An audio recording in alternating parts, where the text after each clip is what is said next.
안녕하세요. 이번에는 제가 채식 얘기를 해보고 싶어서 영상을 찍고 있습니다. 채식은 얘기를 할 게 좀 많을 것 같아서 이렇게 따로 시간을 마련해서 찍어보려고 하는데요. 뭔가 얼굴은 나오면 말하기 부끄러워서 이렇게 찍고 있어요.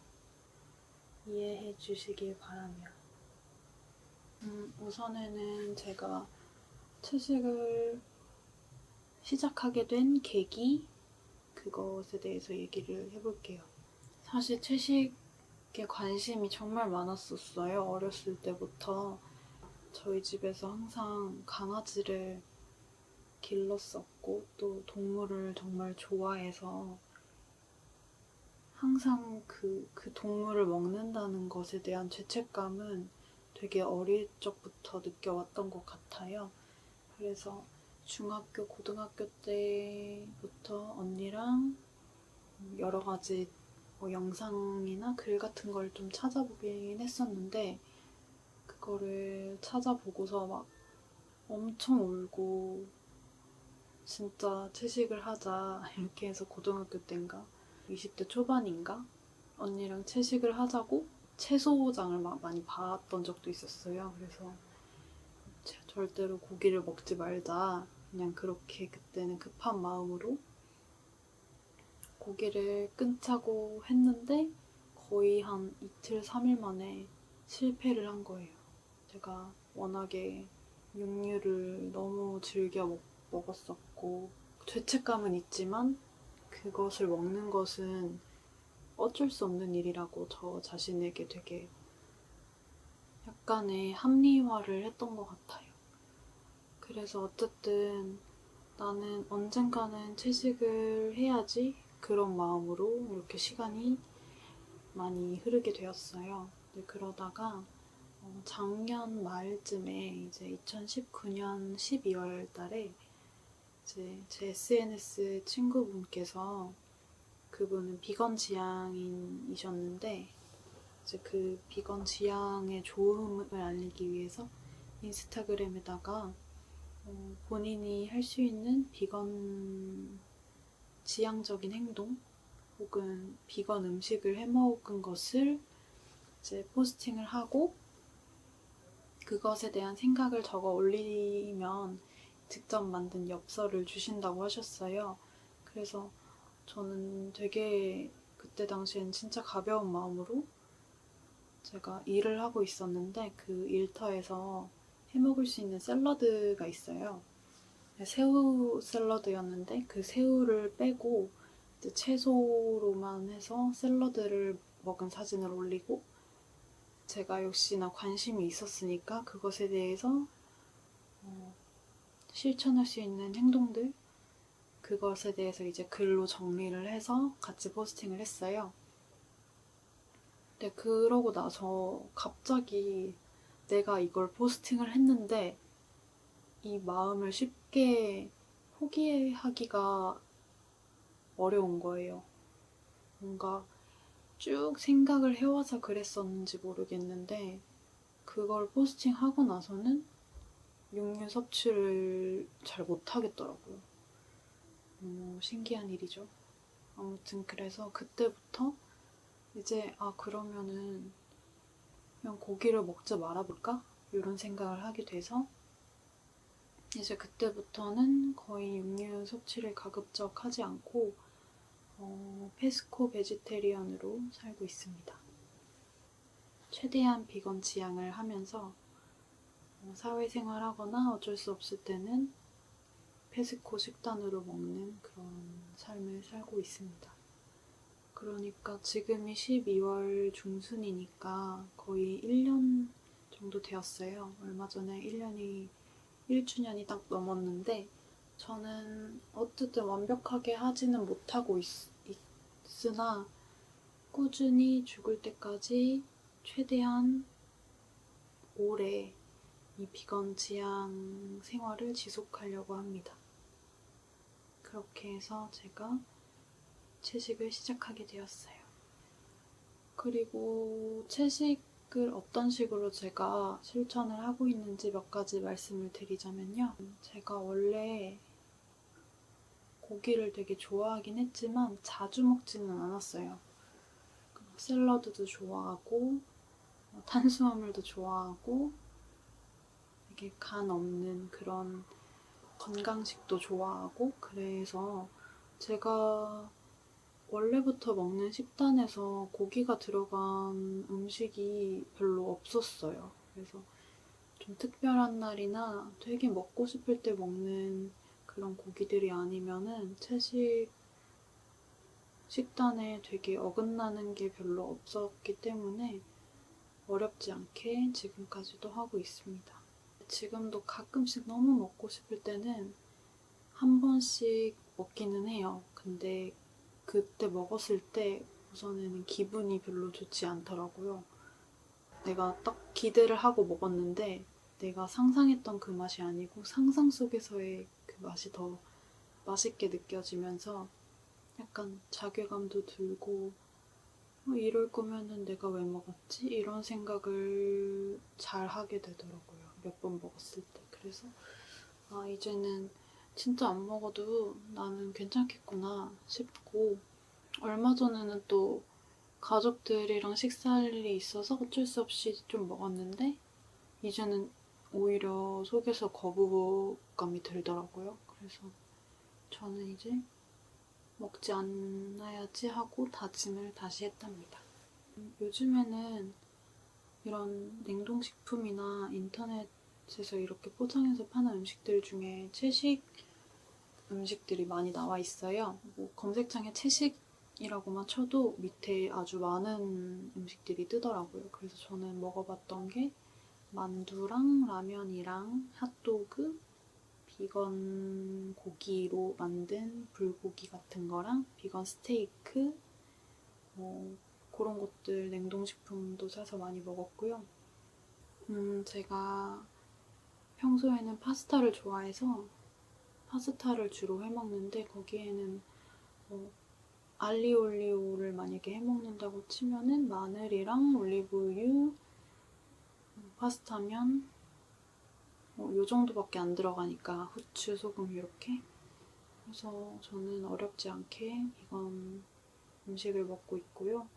외식할 때도 친구들이나 저의 가족이랑 애인이 되게 배려를 많이 해주셔가지고 채식 옵션이 되는 그런 음식점들도 많이 찾아갑니다. 채식은 그렇게 실천을 하고 있고요. 사실 채식이 동물복지의 측면뿐만 아니라 환경보호에도 아주 큰 기여를 하고 있어요. 저는 동물복지 쪽으로 그런 동물 소비에 대한 윤리적 문제 때문에 이 채식을 시작을 하게 되었지만 환경 문제와도 아주 이렇게 밀접해 있다고 생각해서 그래서 같이 이렇게 관심을 가지게 되었는데요. 그쪽으로 해서도 환경 보호를 위해서 빈티지 의류나 빈티지 가구를 산다던가 이제 새로 무언가를 만들려고 하지 않고 이미 있는 거를 아껴서 잘 오래오래 쓰는 거예요. 그런 실천 방법도 있고요. 분리수거 열심히 하는 거, 그리고 약간 친환경 제품들 사용하는 거. 근데 최대한 안 사는 게 제일 맞는 것 같아요. 최고의 환경 보호는 안 사고, 안 쓰고, 안 먹는 것. 그것이 가장 큰 환경 보호라고 생각을 하는데 사실 살아가면서 모든 것을 안 쓸 수는 없으니까 최대한 환경에 도움이 되는 그런 제품들을 쓰려고 합니다. 제가 갔던 채식 음식점들 중 몇 군데를 또 소개를 해드릴게요. 제가 원래 즐겨 가던 곳이 저쪽 산울림 소극장 아래에 있는 수카라라는 음식점이 있어요. 거기가 음식점 겸 카페인데 거기는 완전한 비건 식당은 아니고요. 채식 옵션이 되는 브런치 카페입니다.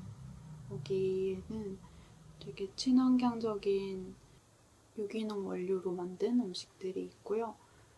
간도 세지 않고 저에겐 입맛이 너무 잘 맞아서 종종 갔던 곳이고요. 그리고 상수역 근방의 슬런치 팩토리라는 곳에도 아주 자주 가는 편이에요. 거기도 비건 식당은 아니고 채식 옵션이 되는 레스토랑인데 양식이 주로 있고요. 피자랑 파스타, 리조또 이런 거 있고, 그리고 밥 종류도 몇 가지 있고, 근데 그 중에서 저는 가지 들어간 음식이 있는데 기억이 안 나네요. 아무튼 슬런치 팩토리는 다 맛있어요. 그리고 망원동의 어라운드 그린이라는 곳, 거기도 두유 크림 파스타랑 피자랑 이런 것들이 있는데 거기는 완전한 비건 식당이어서 마음 편하게 가셔서 아무거나 시켜서 드셔도 다 맛있을 거예요. 그리고 이태원 쪽에 몽크스 부처라고, 거기는 조금 가격대가 있는 편인데 사실 비건 식당들은 대체로 가격이 조금 있는 편이에요. 근데 어쨌든 고기보다 요즘 채소가 더 비싸잖아요. 그래서 저는 어쩔 수 없는 거라고도 생각을 하는데요. 몽크스 부처에는 좀 색다른 메뉴들이 많은 것 같아요. 저희가 쉽게 접하지 못하는 거, 아니면 퓨전 음식, 한 번 가봤는데 진짜 맛있게 먹고 왔습니다. 그리고 망원동의 가원이라는 중국집도 진짜 좋아하는데요. 거기도 채식 옵션이 되는 중국집인데 여기는 버섯 탕수육이랑 채식 짜장면이랑 마파두부밥 진짜 맛있어요.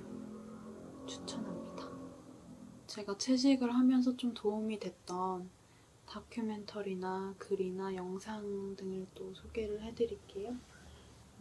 채식을 하기 전에 접했던 글인데, 이 글은 스나우라 타일러라는 환경보호가이자 비건이자 장애인인 여성분이 쓰신 담론인데요.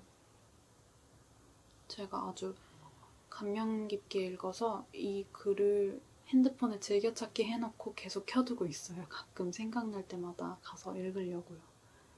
어떤 내용이냐면 본인이 장애인이면서 비건으로 산다는 것에 대해서 글을 쓰셨어요. 동물로 이제 육류 섭취를 하는 인간의 입장에서는 그 동물에게 예를 들면 소나 돼지 혹은 오리나 닭에게 일부러 장애를 줍니다. 그게 어떤 말이냐면 일부러 살을 찌우거나 일부러 꼬리나 어디를 자른다던가 일부러 오리의 간을 키워서 푸아그라를 해먹는다던가 일부러 닭장 안에 가둬서 알만 낳게 한다거나 이런 식으로 동물을 학대하면서 동물의 육류를 가공하게 돼요. 그래야 더 많이 만들 수 있고 빨리 만들 수 있고 더 죄책감 없이 육류를 만들 수 있으니까 그렇게 되어버렸는데, 그 가축과 그 스나우라 타일러 본인이 다를 바가 없다고 말씀을 하셨어요. 그러니까 동물의 사회에서 왜 장애가 정당화되는지, 그것이 인간에게 적용되고 나서 자신이 장애인인데 이 장애가 어떤 식으로 사회에 적용이 되는지, 그런 거에 대해서 분명한 공통점이 있고 이것이 모두 연결되어 있다라고 하는 요지의 글을 쓰셨어요. 장애인이자 비건으로서 불합리한 처사를 받은 일들에 대해서 쓰신 글인데 그걸 보고 아주 많은 생각을 하게 되었습니다. 더보기란에 그 담론에 대한 링크를 첨부를 해둘게요. 그리고 또 하나는 넷플릭스에서 본 건데요. 더 게임 체인저스라는 다큐멘터리인데, 그거는 간단하게 말하자면 채식이 대부분의 사람들이 몸에 해롭다고 생각을 하고 영양소가 부족하다고 생각을 하는데 사실은 그렇지 않고 채식이 얼마나 몸에 이로운가에 대해서 연구를 하고 그것에 대한 사례들을 쭉 보여주는 그런 다큐멘터리입니다. 그리고 두 번째로는 카우스피럿이라는 다큐멘터리인데요. 그거는 이제 전 세계 인구가 육류를 섭취했을 때 얼마나 환경 오염이 되고 얼마나 많은 대지를 그것에 할애하고 있는지 그거를 되게 여실히 보여주는 다큐멘터리인데요. 실제로 전 세계에 있는 거의 대부분의 대지는 사람들이 먹을 가축을 기르는 목적으로 사용되는 대지라고 합니다. 그래서 사실 그 대지만 줄이면 환경 오염이 될 만한 요소를 줄일 수 있고 환경에 아주 도움이 될 거라는 그런 내용이었고요. 환경단체에서도 이것을 인정하지 않고 있는데 이걸 왜 인정하지 않는지 그런 것까지 집어서 보여주는 그런 다큐멘터리입니다. 세 번째로는 나의 문어 선생님이라는 다큐멘터리예요. 다큐멘터리 감독님이 문어를 만나면서 자신의 삶이 달라졌는데 그것에 대한 내용을 보여주는 다큐예요. 문어의 일생이랄까? 그것에 대한 내용이 쭉 나오고요. 그거를 보면은 문어도 강아지나 고양이와 거의 비슷한 지능을 갖고 있대요. 그래서 문어의 행동 하나하나를 아주 세심하게 보여주시는데 그걸 보고 나면은 문어를 그 이전의 문어로 대하거나 생각하지 않게 될 거예요. 그래서 이것도 눈물을 흘리면서 감상을 했습니다. 네 번째로는 개와 함께라는 프로그램이에요. 이것도 넷플릭스 다큐멘터리인데 강아지와 함께하는 여러 나라와 여러 사람들의 모습을 담은 다큐멘터리예요. 이것도 강아지가 얼마나 인간의 삶과 밀접해 있는지 보여주는 그런 다큐멘터리입니다. 그리고 그 다음 마지막으로는 두 남자의 도그하우스라는 다큐멘터리인데 이거는 원래 넷플릭스에서 봤는데 이제는 재생이 안 되더라고요. 나이 드신 남자 두 분이 자기 집을 개조를 해서 아주 많은 유기견을 입양을 해오셨어요. 그래서 얘네들을 보살피고 이제 좋은 가족을 찾아주는 일을 하고 계신데 이것에 온 일생을 바치신 두 분의 이야기입니다. 그것도 아주 감동적이고 너무 대단하신 분들이라고 생각돼요. 그래서 저 아이는 나중에 나이 들어서 이분들처럼 그런 일을 해보자 라고 다짐을 하게 되었습니다. 지금까지 제가 채식에 대한 이야기를 해봤고요. 저는 채식은 누구나 완벽하게 할 수는 없을 것 같아요. 아무리 완벽하게 하려고 노력을 해도 그렇지 못한 순간들도 올 거고 지치는 때도 올 거고 건강이 나빠지는 일도 올 거고 그래서 저의 목표는 최대한 길게 그리고 언제나 이 동물 복지와 환경 보호 문제를 잊지 말자라는 생각으로 꾸준히 비건 취향을 해갈 생각입니다. 그래서 이 영상을 보시고 조금이나마 이 문제에 대해서 한번 생각을 같이 해보셨으면 좋겠어요. 무조건 하라고 하는 게 아니고요. 그냥 생각을 하고 행동을 하는 거랑 그냥 아무 생각 없이 그냥 있는 거랑은 다르니까